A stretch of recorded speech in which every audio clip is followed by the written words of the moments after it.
Oke, ini adalah, video pembuka dari beberapa video yang akan saya share di channel saya ini, mengenai penggunaan Manicam untuk merekam bahan ajar.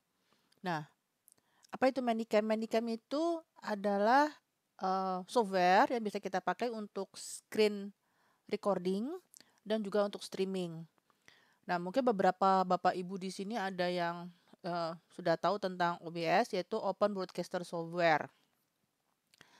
Nah, Manicam itu, eee, kurang lebih mirip dengan OBS.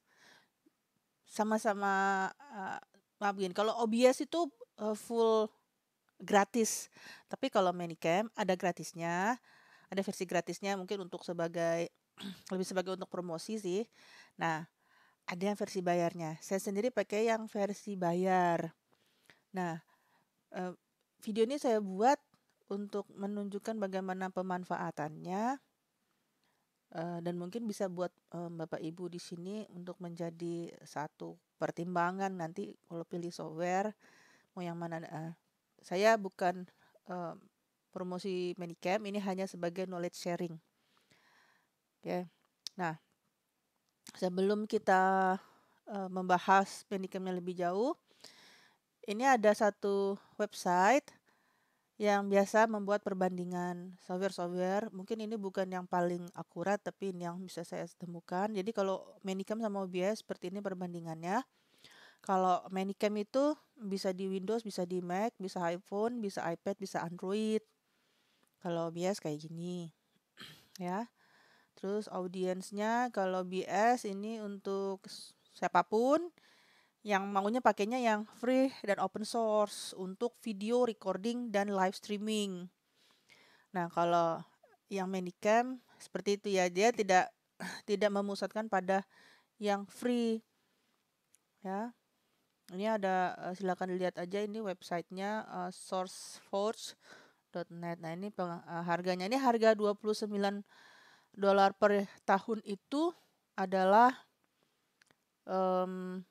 opsional ya. Nanti bisa dilihat di webnya Manicam sendiri, pilihannya apa saja. Saya pakai yang lebih dari 29 ini. Karena apa? Karena saya kepingin ini kalau Bapak Ibu lihat mungkin di layar sekarang tuh kan di bawah saya kecil gitu ya. Terus screen belakangnya itu adalah, grafik. Ini adalah karena saya pakai, green screen di belakang. Nah, kalau bukan pakai yang sekarang saya ambil, ini skimnya, itu green screen-nya nggak bisa dihapus. Jadi apa sih, kromatik apa namanya gitu. Nah, karena saya kepingin belakang itu bisa di-crop pakai green screen, saya ambilnya yang, nah nanti lihat sendiri aja di websitenya gitu ya. Kan saya juga niatnya bukan mau jualan Manicam ya.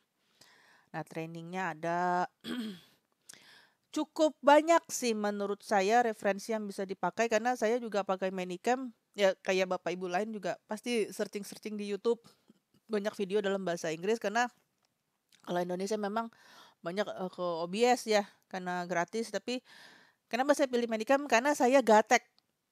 Karena saya gaptek, saya sudah mencoba OBS dan, laptop saya nggak kuat. Manicam juga nggak ringan-ringan amat sih. Laptop saya itu i5, saya pakai mulai tahun 2015.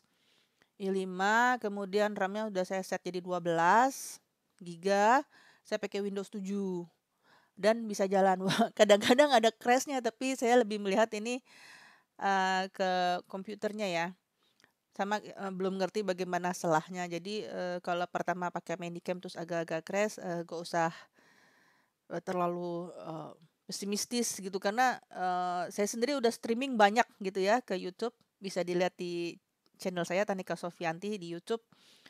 Itu ada beberapa hasil streaming saya pakai Manicam gitu, hasilnya oke gitu ya, eee, dengan laptop yang performance-nya nggak terlalu bagaimana, sejauh ini sih baik-baik saja gitu ya. Dan buat ngerekam bahan ajar ya bisa bikin setting kayak gini.